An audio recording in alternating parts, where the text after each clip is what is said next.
नमस्कार दोस्तों, कैसे आप सब। Welcome to Advait academy the way to success. तो मैंने पिछले वीडियो में हम लोगों ने क्या पढ़ा था। हम लोगों ने पढ़ा था बक्सर का युद्ध। क्या पढ़ा था? बक्सर का युद्ध मैंने आपको समझा दिया था कि अंग्रेज़ों की जो सैन्य क्षमता थी वो क्या हुआ था, स्थापित हो चुकी थी बंगाल में। ठीक है। उसके बाद उन्होंने दो संधियां की, इलाहाबाद की प्रथम संधि, इलाहाबाद की द्वितीय संधि। किससे? मुगल सम्राट शाह आलम द्वितीय से एवं अवध के नवाब शुजाउद्दौला से। उसके बाद बंगाल में फिर क्लाइव वापस आ गया था, क्लाइव से करी थी, और बंगाल में क्या लग गया था? द्वैत शासन। ठीक है। और मैंने कहा था कि ये मैं सब अगले वीडियो में लिखाऊंगा। मैंने आपको पूरा समझा दिया था। द्वैत शासन भी मैं अभी समझा दूंगा, पहले आप लिख लीजिए। चलिए हेडिंग डालिए, मीर जाफ़र 1757 से। प्लासी का युद्ध जब मीर जाफ़र षड्यंत्र करता है तो मीर जाफ़र गद्दी पर बैठता है, बंगाल का नवाब। ठीक है। और 1757 से 1760 तक रहता है। तो उसमें लिखिए मीर जाफ़र को जून 1757 को नवाब बनाया गया। ठीक है। कब? जून 1757 को। उसके बाद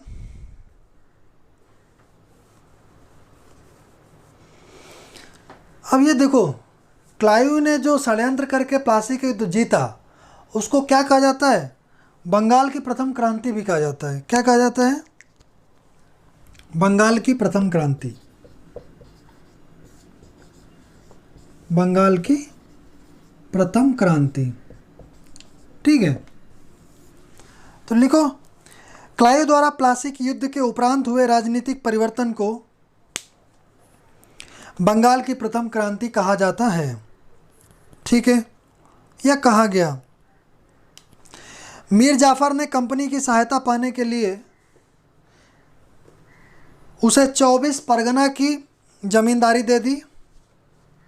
मैं आप सबको सब कुछ डिस्कस कर चुका हूँ। मैं अभी आपको प्रॉपर नोट्स बनवा रहा हूँ। ठीक है, आप लिख लीजिए। 24 परगना की जमींदारी दे दी। इसे क्लाइव की जमींदारी भी कहा जाता है। Next point, point by point लिखना है, पॉइंट बाई पॉइंट। ठीक है, ताकि आपको ये याद रखना। पैराग्राफ में नहीं लिखना है, सिर्फ क्या लिखना है? पॉइंट बाई पॉइंट लिखिए। नेक्स्ट,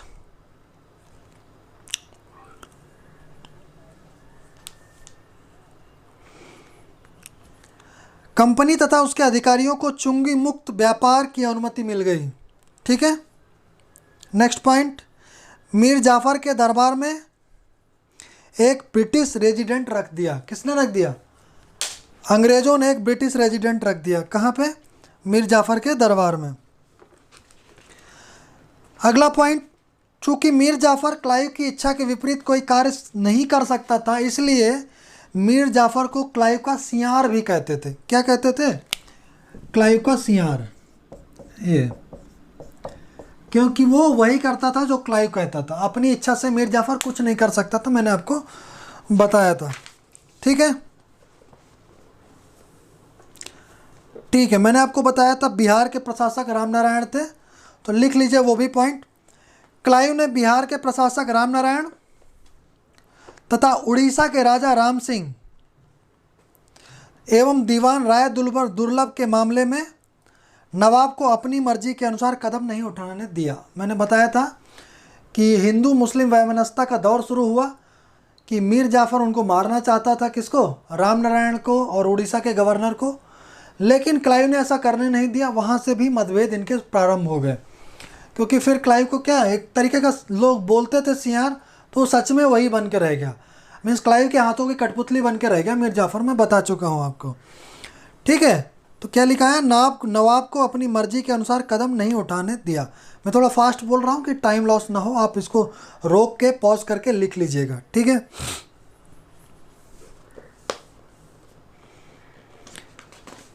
लिखिए, मीर जाफ़र कर्जे में आ गया। 1760 तक मीर जाफ़र पर कंपनी का 25 लाख रुपए बकाया हो गया। मैंने बताया कंपनी का कर्जा चढ़ गया, तो उन्होंने बोला अब इसको हटाते हैं अब दूसरे को नवाब बनाते हैं, तो उनको कौन दिखा? मीर कासिम। ठीक है। वस्तुतः मीर जाफर पर, नेक्स्ट पॉइंट, वस्तुतः मीर जाफर पर कुशासन एवं षड्यंत्र का आरोप लगाकर कंपनी के निर्देशानुसार वेंसिटार्ट द्वारा मीर जाफर के स्थान पर मीर कासिम को नवाब बना दिया गया। ठीक है।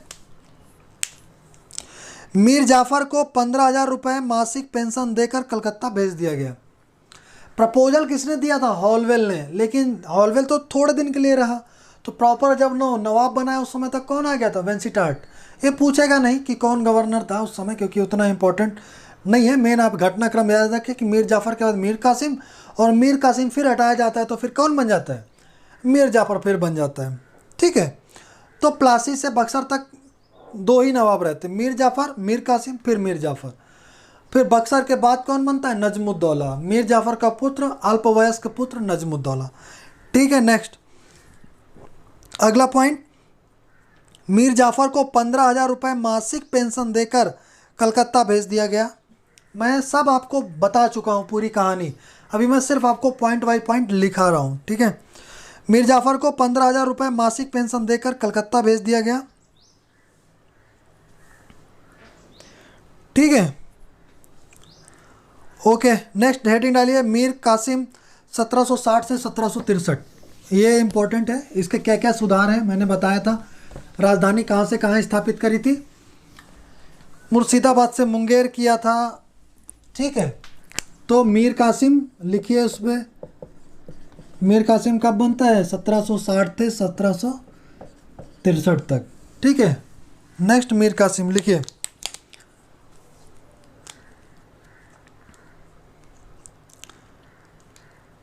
मीर कासिम ने 1760 में हॉलवेल को, हॉलवेल कौन था उस समय? गवर्नर था। क्या दे दिए? वर्धमान, चटगांव, मिदनापुर का जिला दे दिया। कंपनी को क्या दे दिया? वर्धमान, चटगांव एवं मिदनापुर का जिला दे दिया। ठीक है। नेक्स्ट पॉइंट, उसने विभिन्न अधिकारियों को 17 लाख रुपए बांटे। मैंने बताया था बहुत सारा पैसा उन्होंने दिया था। उसने विभिन्न अधिकारियों को 17 लाख रुपए बांटे। उसने शाह आलम द्वितीय से नवाब के पद का अनुमोदन भी किया। देखो, नवाब मुगल सम्राट तो रहे ही हैं, ठीक है, लेकिन नाम मात्र के थे मुगल सम्राट। व्यवहारिक रूप से ये लोग क्या थे? स्वतंत्र थे।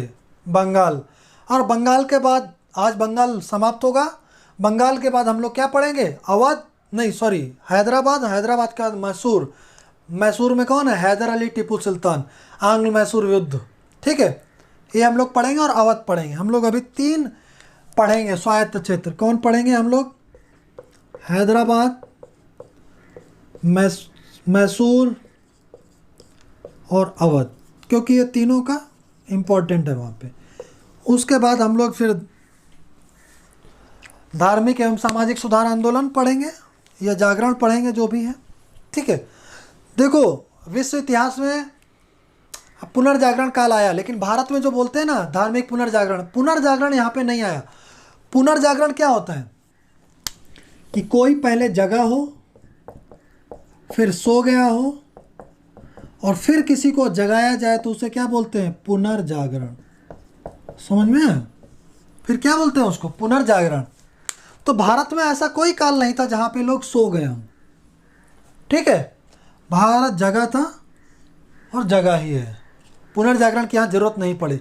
लेकिन ये कह सकते हैं कि जो धार्मिक रूढ़िवादिताएं थीं, जैसे सती प्रथा, ठीक है, इन सब को लेकर के राजा राम मोहन राय, ईश्वर चंद्र विद्यासागर, विधवा पुनर्विवाह, केशव चंद्र सेन, विधवा पुनर्विवाह भी था, सती प्रथा भी था। ये सब लोग आए, इन्होंने क्या किया? इन सब चीज़ों को दूर करने का प्रयास किया। ठीक है, तो ये हम लोग पढ़ेंगे आगे। धार्मिक जन जागरण कह सकते हैं कि जन जागरण एक तरीके से हम लोग क्या कर रहे हैं? अवेयरनेस फैला रहे हैं कि नहीं, आप ये जो कर रहे हैं ये गलत है। रूढ़वादिताएं तो आज भी हैं, रूढ़वादियाँ आज भी हैं। जैसे बिल्ली रास्ता काट गई तो आप बोलेंगे कि नहीं जाना, छींक आ गई बाहर निकलते समय, तो ये रूढ़वादियाँ हैं, आज भी हैं। लोग मानते हैं, कुछ लोग नहीं मानते हैं। ठीक है, तो उस समय लेकिन एक सती प्रथा, ये क्या था? कोई स्त्री विधवा हो जाती थी तो वो अपने आप को क्या करती थी, जला देती थी, ठीक है, या उसी चिता में जल जाती थी, तो उसको क्या बोलते थे, सती प्रथा। तो जब सती प्रथा प्रारंभ हुआ, साथ साथ क्या सती प्रथा पे बैन लगा, बंद हुआ, तो विधवा पुनर्विवाह, ठीक है, बाल विवाह, ये सब प्रॉब्लम थी ना, ठीक है। तो ये सब हम लोग आगे अच्छे से डिस्कस करेंगे। तो पहले लिख लेते हैं, चलो नहीं ये छूट जाएगा, ठीक है। कहाँ तक लिखा दिया मैंने,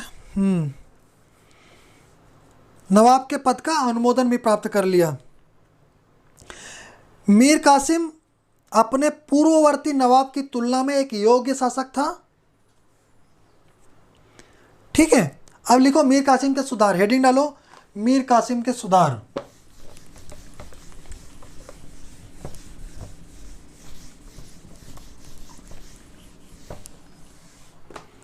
क्या हेडिंग डालोगे आप, मीर कासिम के सुधार।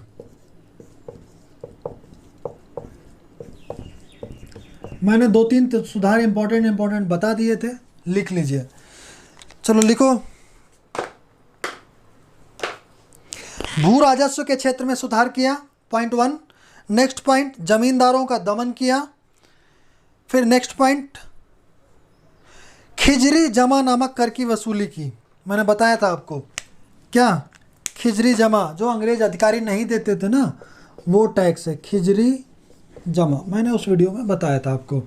खिजरी जमा नामक कर की वसूली भी की, जिसे अभी तक अधिकारियों द्वारा छुपाया जाता था, ठीक है। ओके, नेक्स्ट लिखो,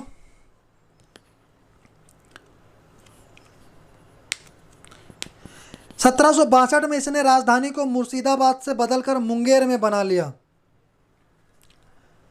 1762 में इसने राजधानी मुर्शिदाबाद से बदलकर मुंगेर बना लिया, क्योंकि मुंगेर को अंग्रेज़ों का प्रभाव कम था, मुंगेर में अंग्रेज़ों का प्रभाव कम था, ठीक है। क्या किया यहाँ पे इसने, तोपे एवं तोड़दार बंदूक बनाने की फैक्ट्री लगाई, तोपे एवं तोड़दार बंदूक बनाने की फैक्ट्री लगाई।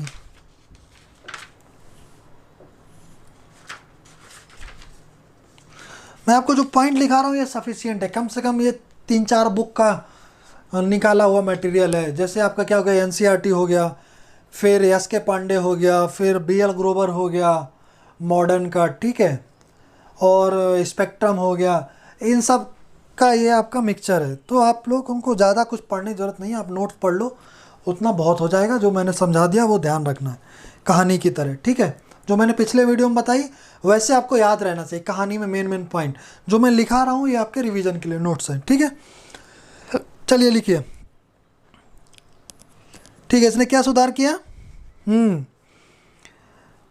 बंदूकें बनाने की, तोड़दार बंदूक बनाने की फैक्ट्री लगाई, ठीक है। और दस्तक के दुरुपयोग के प्रश्न पर, दस्तक के दुरुपयोग के प्रश्न पर कंपनी और नवाब के बीच मतभेद शुरू हो गया, ठीक है, मतभेद शुरू हो गया। मैंने बताया था इसने क्या किया था, कर मुक्त कर दिया था पूरा, समस्त आंतरिक व्यापार को कर मुक्त कर दिया था किसने, तो ये भी लिख लो, तो मतभेद शुरू हो गया, इसने समस्त आंतरिक व्यापार को कर मुक्त कर दिया, ठीक है। मीन्स ये आपका बंगाल है, बंगाल में अब यहाँ पर कोई भी व्यापार होगा उसमें टैक्स क्या हो गया, नील, 0। तो उनका दस्तक किसी काम का नहीं रहा बंगाल में, बाकी उनका दस्तक रहा, लेकिन यहाँ पे उनका कोई काम का नहीं रहा। समझ में आया, ओके। चलो, मैंने आप एक और पॉइंट बताया था कि बिहार के क्या थे गवर्नर, उसकी क्या कर दी, हत्या कर दी, ठीक है। लिखो, मीर कासिम ने बिहार के उप सूबेदार, ठीक है, या नायब सूबेदार, जो भी कहो, बिहार के उप सूबेदार राम नारायण, कौन था जिसे क्लाइव का संरक्षण मिला था,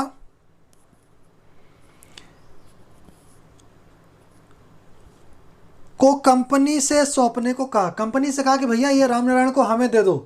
कौन था, जो बिहार का गवर्नर था, बिहार का प्रशासक था, ठीक है।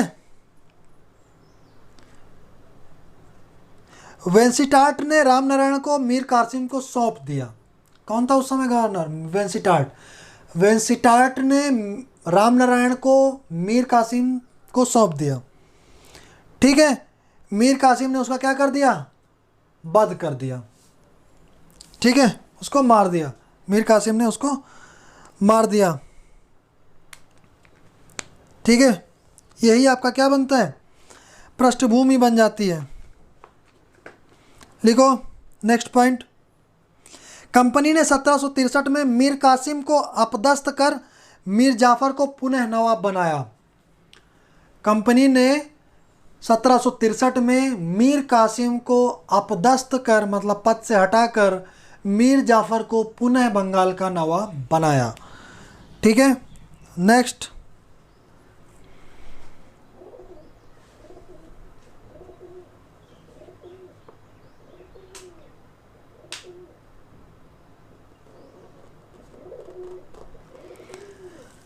आगे फिर आ जाता है आपका मीर जाफर 1763 से 1765। लिख लो मीर जाफर 1763 से 1765। ठीक है, चलो लिखो इसमें। मीर जाफर ने कंपनी को सभी पुरानी सुविधाएं दे दी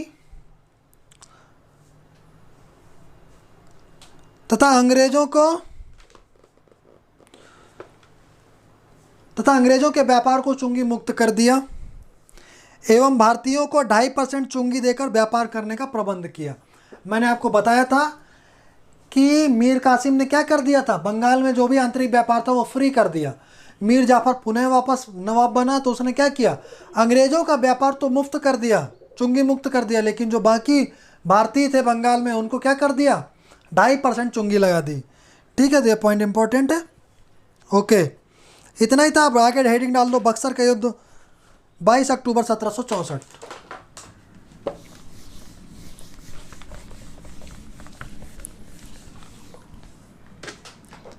क्या है बक्सर का युद्ध?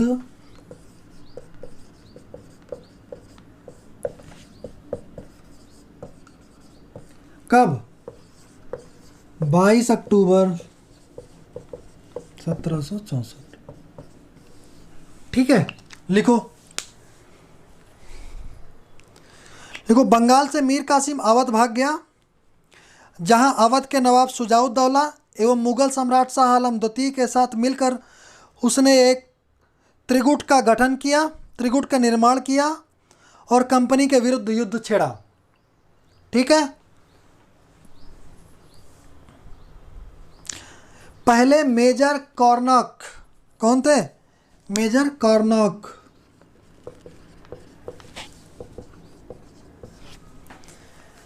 पहले मेजर कॉर्नॉक के नेतृत्व में अंग्रेजी सेना गई, लेकिन वो डर के भाग आई क्योंकि उनकी सेना बहुत थी। किसकी? ये जो त्रिगुट था, मीर कासिम, मुगल सम्राट शाह आलम द्वितीय और इन सब का त्रिगुट बहुत था। ठीक है, अंग्रेजी सेना गई।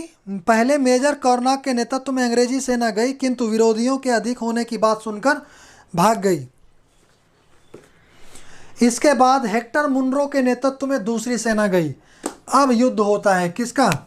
त्रिगुट वर्सेस अंग्रेज। अंग्रेजों की तरफ से कौन था? Captain Hector Munro. मैंने बताया था। इस त्रिगुट में कौन था? मीर कासिम। फिर कौन था आपका? शाह आलम द्वितीय। फिर कौन था? शुजाउद्दौला, अवध के नवाब शुजाउद्दौला। ठीक है, मैं आपके बता चुका हूं, लिख लीजिए। ठीक है, दूसरी सेना गई तथा 22 अक्टूबर 1764 को गंगा के किनारे बक्सर की लड़ाई हुई। बक्सर कहाँ पड़ता है? पटना में, मतलब बिहार में। बक्सर की लड़ाई हुई जिसमें हेक्टर मुनरो के नेतृत्व में अंग्रेजी सेना ने विजय प्राप्त की। जिसने हेक्टर मुनरो के नेतृत्व में अंग्रेजी सेना ने विजय प्राप्त की। कंपनी पहली बार बंगाल में अपनी सैनिक सत्ता के बदौलत जीती। किसकी बदौलत जीती? अपनी सैन्य क्षमता की बदौलत जीती। 1757 का युद्ध क्या था? एक षड्यंत्र था। लेकिन 1764 का बक्सर का युद्ध उसकी एक सैन्य सफलता थी। ठीक है, सैनिक सत्ता के बदौलत जीती। 1777 में दिल्ली के निकट मीर कासिम की मृत्यु हो गई। मैंने आपको बताया था मीर कासिम तो क्या हो गए, निपट गए, दिल्ली भाग गया था। 1777 में इसकी मृत्यु हो गई थी। ठीक है, लेकिन अब बचे कौन? दो, शाह आलम द्वितीय और शुजाउद्दौला। अब इनसे क्या होगी? संधियाँ होगी। ठीक है, अगला पॉइंट लिखो।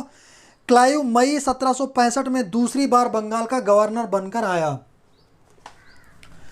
दूसरी बार बंगाल का गवर्नर बनकर आया। कौन आ गया? अभी क्लाइव महोदय आ गए। क्या करेंगे? ये संधियाँ करेंगे, क्योंकि इनको संधियों में महारत हासिल है, संधियाँ करने में। मई 1765 में वापस बंगाल का गवर्नर बनकर भारत आया। ठीक है, हम लोग गवर्नर पढ़ेंगे सारे, बंगाल के गवर्नर, फिर बंगाल के गवर्नर जनरल जो 1773 के रेगुलेटिंग एक्ट में है। ठीक है, फिर 1833 में भारत के गवर्नर जनरल, फिर 1858 में भारत के वायसराय। ठीक है, उनको गवर्नर जनरल भी बोलते थे। तो हम लोग कहानी पढ़ेंगे आगे, गवर्नर जनरल सारे एक साथ पढ़ेंगे फिर कहानी। मॉडर्न में आपको कोई प्रॉब्लम नहीं होगा, आपको सब समझ में आ जाएगा। ठीक है, और मॉडर्न थोड़ा इंटरेस्टिंग है। अभी यहाँ पे आपको कहानी की तरह समझना है, बस कहानी याद रखनी है। आप साथ साथ पढ़ते जाएं, याद करते जाएं तो अच्छा रहेगा। ठीक है, नई चीज़ें धीरे धीरे इकट्ठा हो जाएंगी, आपको फिर एक किताब बन जाएगी। तो उसको किताब मत बनने दो, डेली डेली पढ़ते रहो और उसका कम से कम रिवीजन करो 2-3 बार। ठीक है, जैसे आज आपने लिखा, आज आपने लिखा मेरे साथ। ठीक है, आज लिखा आपने, कल क्या करो? कल नया पढ़ने से पहले, नया क्या पढ़ोगे? कल जैसे वीडियो आएगा ज्योग्राफी का मान लेते हैं, तो भूगोल पढ़ने से पहले या पढ़ने के बाद आप इसको फिर से रिवाइज कर लो एक बार। ठीक है, इसको रिवाइज कर लो। ठीक है, नेक्स्ट डे आप फिर इतिहास पढ़ोगे, तो आपको भूगोल भी रिवाइज करना पड़ेगा और इतिहास भी रिवाइज करना पड़ेगा। इतिहास फिर रिवाइज कर लो आधुनिक भारत का, और इतिहास नया पढ़ लो। ठीक है, तो ऐसे ही एक हफ्ते तक उन चीज़ों का कम से कम नहीं तो 5 बार रिवीजन कर लो, फिर रख दो। फिर हर हफ्ते एक बार कर लो, हर 7 दिन में एक बार कर लो, फिर हर 15 दिन में उसको एक बार कर लो, फिर हर 1 महीने में एक बार कर लो, फिर 1 महीने में एक बार आप करते रहो। ठीक है, पहले एक हफ्ते में 5 बार कर लो, फिर हर हफ्ते में एक बार करो जो आप पढ़ चुके हो। हर चीज़ को देख लो, आप किस दिन कौन सा पढ़ रहे हो। जैसे आपने कोई 1 तारीख को पढ़ा, तो उसको 2 को भी पढ़ो, उसको 3 को भी पढ़ो, उसको 4 को भी पढ़ो, उसको 5 को भी पढ़ो। तो उसका रिवीजन कितना हो गया? 5 बार हो गया। ठीक है, फिर आप उसको आप कब पढ़ेंगे? 12 को। फिर कब पढ़ेंगे? 19 को। ठीक है, फिर आप कब पढ़ लेंगे उसको? जब ऐसा आपने पढ़ लिया हर हफ्ते एक बार, 26 को। उसके बाद आप कब पढ़ेंगे? फिर 15 दिन में।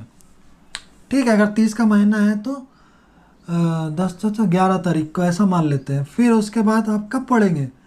फिर 15, 1, 26 को। फिर यहाँ से आप हर 26 तारीख को, आप हर महीने की 26 को उसको रिवाइज करते रहो। तो ये है किसी चीज़ को पढ़ने का तरीका, ताकि वो चीज़ें आपको रिवाइज रहेंगी हर महीने। आप आज पढ़ोगे, 1 महीने के लिए आप छोड़ दो, सब भूल जाओगे, कुछ याद नहीं रहेगा। किसी को नहीं रहता, किसी को। तो आप ये बिल्कुल भ्रम में मत रहिए कि आपको याद नहीं होता, याद नहीं रहता। जितनी बार आप रिवाइज करोगे उतनी बार आपको मेमोरी में जाएगा।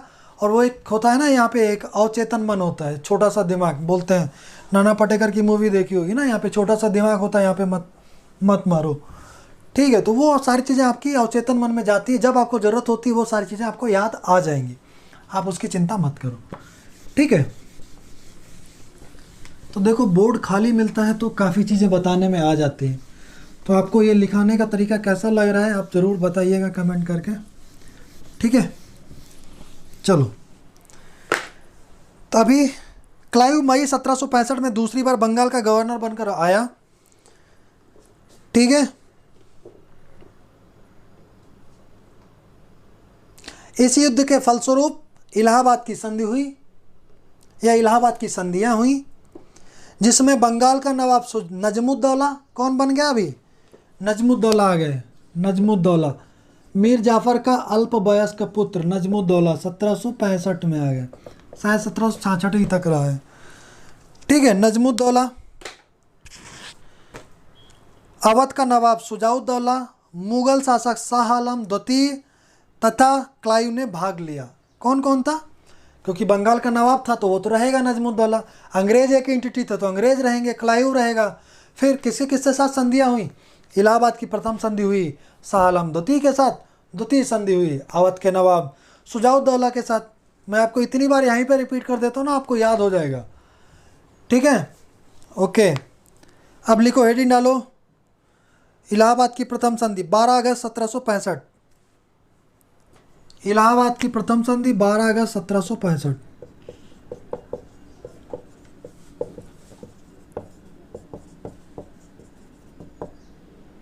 क्या? 12 अगस्त 1765। ठीक है, समझ में आया? लिखो क्या क्या हुआ इसमें, ये लिख लेते हैं। ठीक है,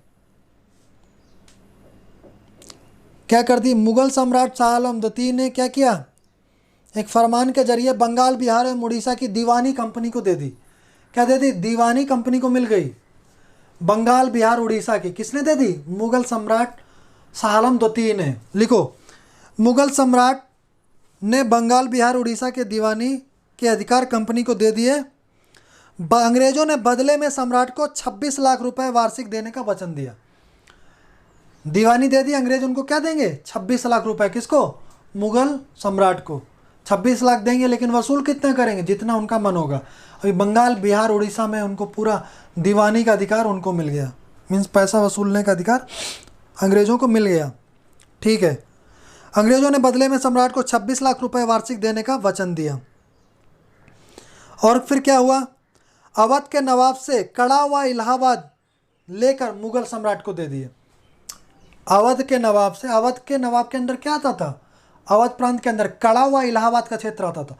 तो वो दोनों किससे ले लिए? अवध से ले लिए। और किसको दे दिए? मुगल सम्राट को। ये ऐसे ही करते रहते थे अंग्रेज, एक से लेते थे दूसरे को लेते थे, उनका कुछ नहीं था। अवध से ले लिया, मुगल सम्राट को दे दिया, उसके बदले में उनसे कुछ ले लिया, फिर मुगल सम्राट से छीन लेंगे, फिर अवध के नवाब को दे देंगे। तो एक ही चीज़ का दो दो बार, तीन तीन बार पैसा लेते थे। मतलब क्या हुआ? जैसे ये मार्कर है, ये मेरा नहीं है, मैंने ए से लिया और ये बी को दे दिया। ठीक है, तो मैंने ए को तो क्यों दबा दिया? क्योंकि मेरे पास शक्ति है, मैं जीता हूँ, तो मैंने ए को दबा दिया, बी को दे दिया, बी से मैंने पैसे लिए, इसके 100 रुपये।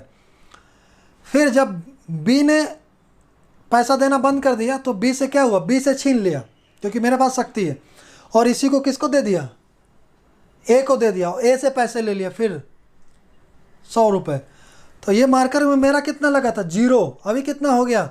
200 रुपये में इसको मैंने घुमा दिया। इससे इससे ऐसे घुमाते रहते थे वो, एक ही चीज़ को बहुत जगह देते रहते थे। इससे लिया, उसको दिया, क्योंकि उनसे बोलेगा कौन? क्योंकि वो जीत चुके थे, सैन्य सत्ता उनकी स्थापित हो चुकी थी, सब लोग उनसे डरते थे।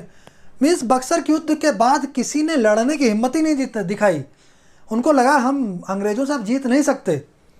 आप को याद आता है कोई कि ऐसी कोई घटना हुई हो जो अंग्रेज़ों से युद्ध हुआ हो इनके बीच सीधे सीधे? उधर पानीपत के तृतीय युद्ध में मराठे भी हार गए थे। अगर मराठे नहीं हारते तो फिर अंग्रेज़ों से बार्गेन करते। प्लासी और बक्सर के बीच पानीपत का तृतीय युद्ध भी हुआ था, जिसका इंपॉर्टेंस है। ठीक है, बहुत लोग उसकी चर्चा नहीं करते, लेकिन उसकी इंपॉर्टेंस है, वो मेंस का टॉपिक है। ठीक है, चलो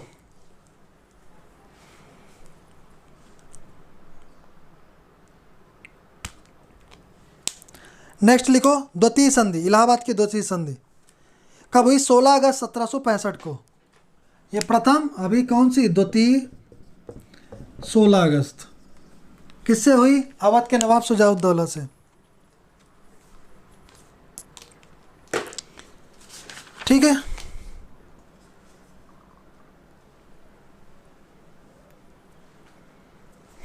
हाँ, उसमें एक पॉइंट और ऐड कर लो जो इलाहाबाद की प्रथम संधि में थी। इस संधि के द्वारा अंग्रेजों को उत्तरी सरकार की जागीर मिल गई। ठीक है, कहाँ की मिल गई? उत्तरी सरकार की जागीर मिल गई।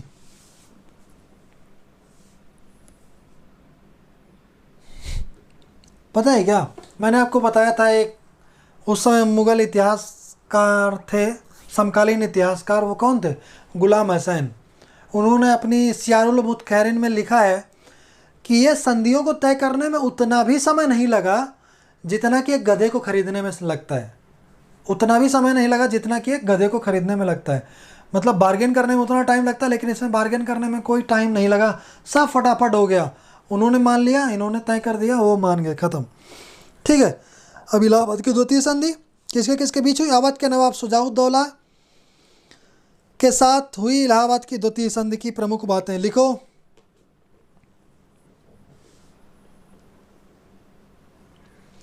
लिखो, अवध का राज्य कड़ा और इलाहाबाद को छोड़कर, कड़ा और इलाहाबाद किसको दे दिया गया? मुगल सम्राट को। तो कड़ा और इलाहाबाद को छोड़कर पूरा का पूरा अवध किसको मिल गया? वापस मिल गया, अवध के नवाब को। ठीक है, वापस मिल गया, यही लिखना है। कंपनी को 50 लाख रुपए तथा चुनार का दुर्ग अवध से प्राप्त हुए। कंपनी को क्या दिए गए? कंपनी को 50 लाख रुपए दिए, किसने? अवध के नवाब ने। और क्या दे दिया? चुनार का दुर्ग दिया गया। ठीक है, ओके। और क्या कर दिया गया? नवाब द्वारा अपने राज्य में बिना चुंगी दिए व्यापार करने की सुविधा अब अवध में मिल गई अंग्रेजों को। ठीक है,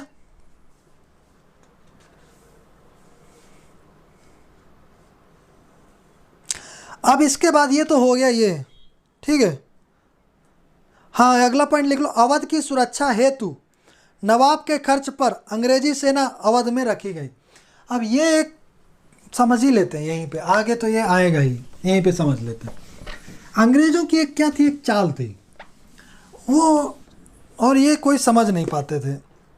भारत के जो उस समय के नवाब थे, अंग्रेज़ क्या करते थे, एक अंग्रेजी सेना,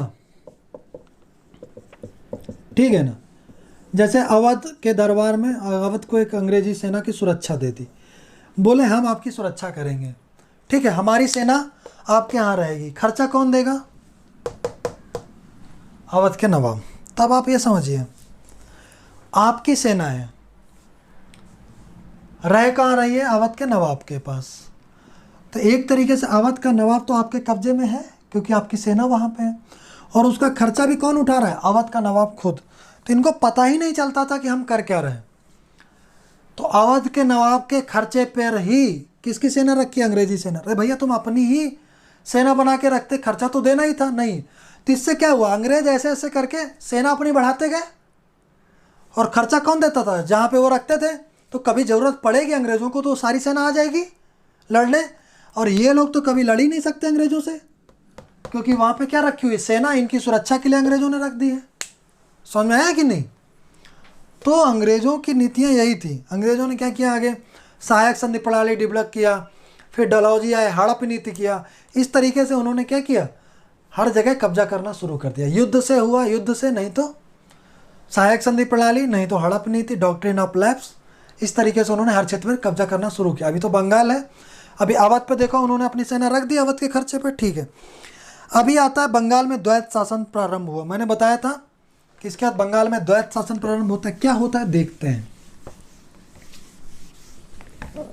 दोहरा शासन, द्वैत शासन मीन्स दोहरा शासन।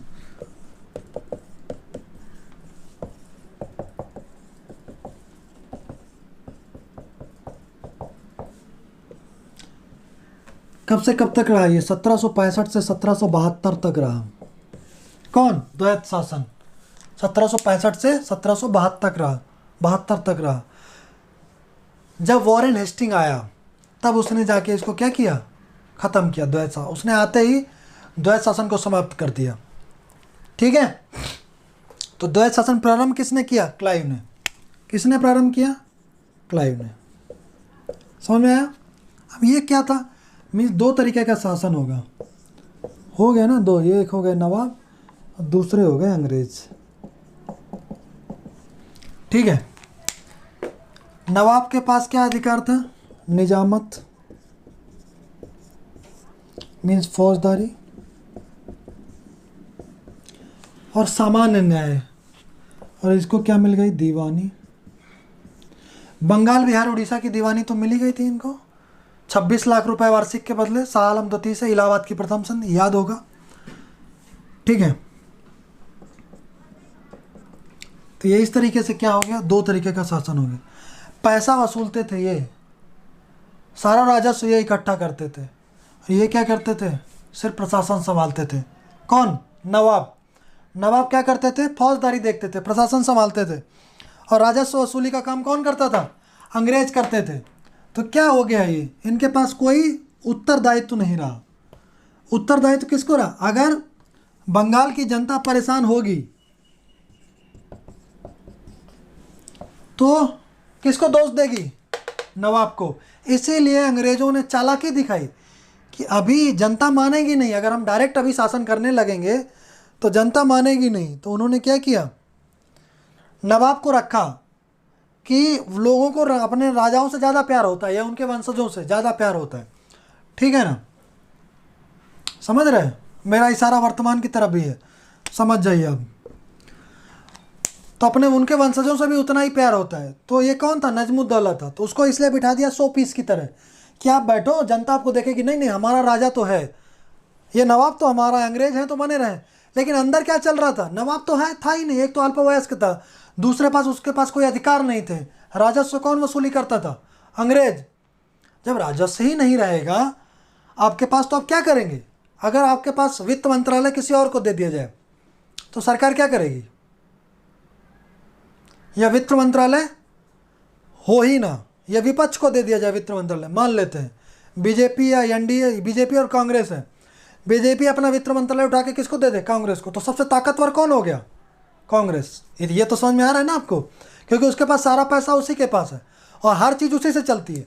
इवन देन आपके पास जो प्रशासनिक व्यवस्था है उसका वेतन कहाँ से मिलेगा, फाइनेंस डिवीजन ही देगा ना, वित्त मंत्रालय ही देगा ना। हर लोगों को जो वेतन एवं भत्ते मिलते हैं, जो हमारी सेना है उसको वेतन भत्ते मिलते हैं, जो भी कोई सामान खरीदना है, कोई हथियार खरीदने हैं, किससे खरीदे जाएंगे, पैसे से ना। तो आपके पास राजस्व नहीं रहेगा तो आप करेंगे क्या, कितनी भी योजनाएं बना लीजिए, कुछ भी कर लीजिए। आपका पुलिस प्रशासन है, अगर उसको वेतन नहीं मिलेगा तो काम करेंगे, नहीं करेंगे। नवाब फंस गए। निजामत फौजदारी तो इनके पास थी, लेकिन दीवानी किसके पास थी, अंग्रेजों के पास। ये इसे बोलते हैं दोहरा शासन। ठीक है, उत्तरदायित्व विहीन इनके पास अधिकार थे। किसके पास, अंग्रेजों के पास। उत्तरदायित्व कोई नहीं था, इनसे कोई नहीं पूछने आएगा कोई प्रॉब्लम होगी कि नहीं, सब पूछेंगे किससे, नवाब से। गाली किसको देंगे, नवाब को। ठीक है, तो इसे बोलते हैं दोहरा शासन। अब यहाँ पे लिख लीजिए क्या होता है, लिखिए। इस संधियों के बाद तय हुआ कि, द्वैत शासन में आप लिख रहे हैं, ठीक है। इन संधियों के बाद तय हुआ कि बंगाल, बिहार, उड़ीसा की लगान वसूली मीन्स राजस्व, दीवानी, लगान वसूली एवं न्याय प्रशासन कंपनी के अधिकार में रहेगा। ठीक है, लगान वसूली मीन्स राजस्व या दीवानी, और न्याय का प्रशासन किसके पास रहेगा, कंपनी के पास रहेगा। जबकि निजामत या फौजदारी का कार्य नवाब के द्वारा किया जाएगा। निजामत या फौजदारी का कार्य निजाम के द्वारा किया जाएगा, नवाब के द्वारा किया जाएगा। ठीक है, अब इसके लिए कंपनी ने क्या किया, इसको 53 लाख रुपए दिए। किसके लिए, ये सब दीवानी संभालने के लिए। एक तो देखो उन्होंने शाह आलम द्वितीय से ले ली दीवानी, किसकी, बंगाल, बिहार, उड़ीसा की। समझ में आया, कितना रुपए दिया, 26 लाख, प्लस 53 लाख रुपए बंगाल के नवाब को दे दिए। किसको, इसको। ठीक है, पैसा भी तो उन्हीं से आ रहा था। कहाँ से आ रहा था, दीवानी वसूलेंगे उसी से दे देंगे। तो घुमा फिरा के कान पकड़ने की बात है। 53 लाख रुपए, इससे उन्होंने क्या हो गया, पूरा राजस्व उनके अंडर में आ गया, सब कुछ। 53 लाख रुपए बंगाल के नवाब को दे दिए और 26 लाख रुपए शाह आलम द्वितीय को। तो अभी क्या हो गया, उनको मिल गया। ठीक है, इसके लिए कंपनी नवाब को प्रतिवर्ष कितना, 53 लाख रुपए देगी। इस व्यवस्था को बंगाल में द्वैत शासन की शुरुआत माना जाता है।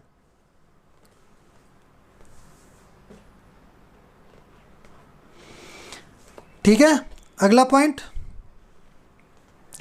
क्लाइव ने बंगाल की दीवानी मुगल सम्राट से प्राप्त की थी, जिसका अर्थ है नवाब बंगाल का सूबेदार और कंपनी दीवान। मीन्स ये नवाब किस तरीके से बिहेव कर रहा था, जैसे पहले सूबेदार और ये क्या, दीवान। तो हो गए ना दो शासन, एक ये और एक ये, दोनों अलग अलग। ठीक है, नवाब बंगाल का सूबेदार और कंपनी दीवान, ये हो गया। अब कंपनी क्या करेगी, अब उसने अपने हिसाब से लोगों को बिठाना शुरू किया। किसने, अंग्रेज़ों ने, क्लाइव ने। कहाँ पे, बंगाल, बिहार, उड़ीसा में। क्या रखेंगे, अपने दीवान रखेंगे या उप दीवान रखेंगे, तो लिखो क्लाइव द्वारा राजा सिताब राय,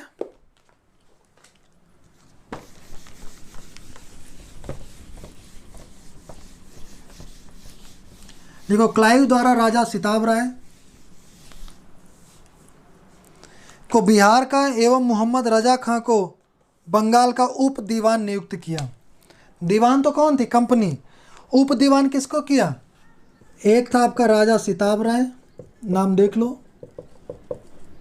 और दूसरा मोहम्मद रजा खां। राजा सिताब राय, मोहम्मद रजा खां। ठीक है, राजा सिताब राय को कहाँ का दे दिया, बिहार की उप दीवान बना दिया, और इसको कहाँ का बना दिया, बंगाल का क्या बना दिया, उप दीवान। ठीक है, समझ में आ गया ऐसा। ठीक है, नजमुद्दौला ने व्यवहारिक रूप से निजामत अंग्रेजों को समर्पित कर दिया, क्योंकि वो अल्पवयस्क था। वो बोल रहा था हमारे पास अधिकार में कुछ है ही नहीं भैया, ये भी तुम ले लो, नाम मात्र का रह गया, सारे अधिकार किसको मिल गए, कंपनी को मिल गए। तो अब कंपनी धीरे धीरे क्या है, राजनीतिक सत्ता स्थापित कर रही है यहाँ पे। राजनीतिक सत्ता मतलब राजा बनने, ठीक है ना, राजनीतिक सत्ता स्थापित करने की ओर है। तो नजमुद्दौला ने व्यवहारिक रूप से निजामत अंग्रेजों को समर्पित कर दिया।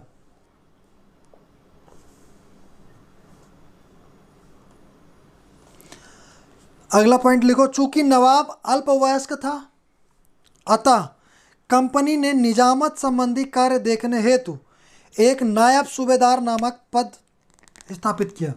सूबेदार के रूप में कौन काम कर रहा था, नवाब, तो नायब सूबेदार बनाया। किसको, इसी को। अब ये एक तरीके से उप दीवान भी हो गया और नायब सूबेदार भी हो गया। मीन्स ये दीवानी भी देख रहा था और क्या देख रहा था, फौजदारी भी, निजामत। ठीक है, मोहम्मद रजा खां। तो इस पद पर किसको बैठाया गया, नायब सूबेदार के पद पर मोहम्मद रजा खां को।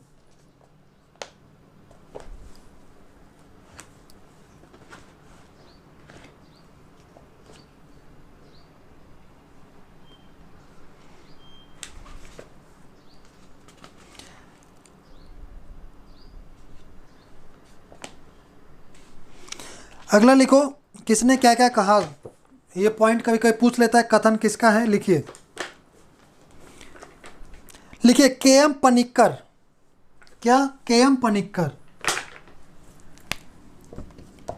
के.एम. पनिक्कर महोदय हैं ये। इन्होंने क्या कहा, 1700, इस द्वैत शासन को 1765 से 1772। लिखो, के.एम. पनिक्कर ने 1765 से 1772 तक के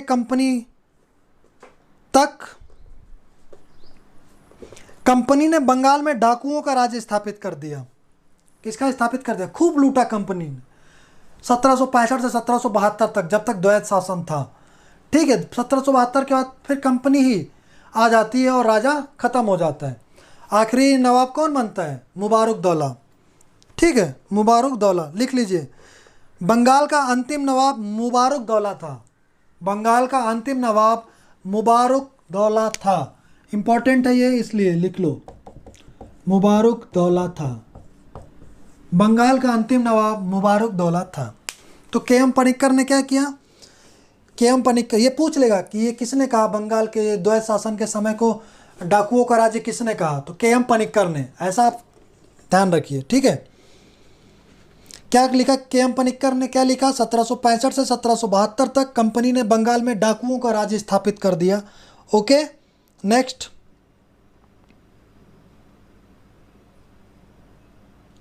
प्रोफेसर नंदलाल चटर्जी ने कहा द्वैत शासन बंगाल का विनाश स्तंभ है। द्वैत शासन बंगाल का विनाश स्तंभ है। किसने लिखा? प्रोफेसर नंदलाल चटर्जी।